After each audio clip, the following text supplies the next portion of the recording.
నిన్న కర్నూలులో వేమూరి కావేరీ బస్సులో జరిగినటువంటి ఘోర సంఘటన అందరికీ తెలుసు. బస్సు దహనమైపోయి దాదాపు 19 మంది సజీవ దహనమైనటువంటి పరిస్థితి. దానికి ముందు ఒక బైక్‌ని ఢీకొనడం వల్లే జరిగిందని చెప్తున్నారు. ఆ బైకర్ ఎవరైతే ఉన్నారో అతనే శివశంకర్. ఈ వ్యక్తి అతనే. ఒక్కసారి ఇతను బైక్ తీసుకొని ముందు అంటే ఇన్సిడెంట్‌కి ముందు 2:22 అక్కడ చూడండి, ఒకసారి డేట్ కూడా కనిపిస్తుంది సీసీ ఫుటేజ్‌లో. అతనికి సంబంధించినటువంటి సీసీ ఫుటేజ్ ఇది. పెట్రోల్ పంప్ దగ్గరికి వచ్చాడు. అంటే పెట్రోల్ బంక్‌లో పెట్రోల్ వేయించుకోవడానికి బైక్‌ని తీసుకొని వచ్చాడు అతను. 24:10:25 రాత్రి 2:23 కనపడుతుంది చూడండి.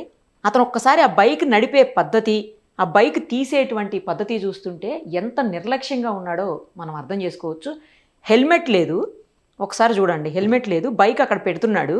పెట్టి ఎందుకో మరి అంటే మేబీ ఆ టైంలో పెట్రోల్ పంపులో పెట్రోల్ పోసేవాళ్ళు లేనట్టున్నారు. వాళ్ళని తీసుకురావడానికి అనుకుంటా బయటికి వెళ్ళాడు.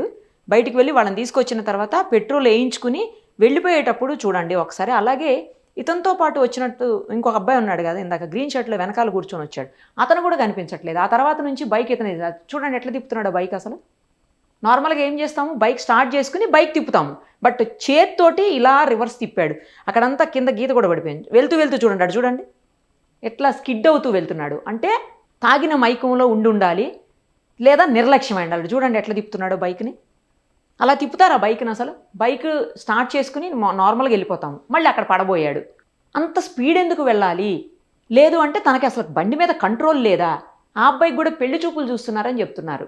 తన ప్రాణంతో పాటు మరో 19 మంది ప్రాణాలు పోవడానికి కూడా కారకుడయ్యాడు. తను ఏమాత్రం జాగ్రత్తగా ఉన్నా, హెల్మెట్ వేసుకున్నా, జాగ్రత్తగా ఉన్నా ఈ ఇన్సిడెంట్ అవ్వకపోయేదేమో. అతను సేవ్ అయ్యేవాడు. బస్సులో ఉన్న 19 మంది అంటే చనిపోయింది ఉండటమేకైతే చాలా ఎక్కువ మంది ఉన్నారు, కానీ చనిపోయిన 19 మంది ప్రాణాలు కూడా నిలబడేవి. ఎంత నిర్లక్ష్యంగా బైక్ నడిపిస్తున్నాడో చూడండి. దారుణమైనటువంటి ఘటన.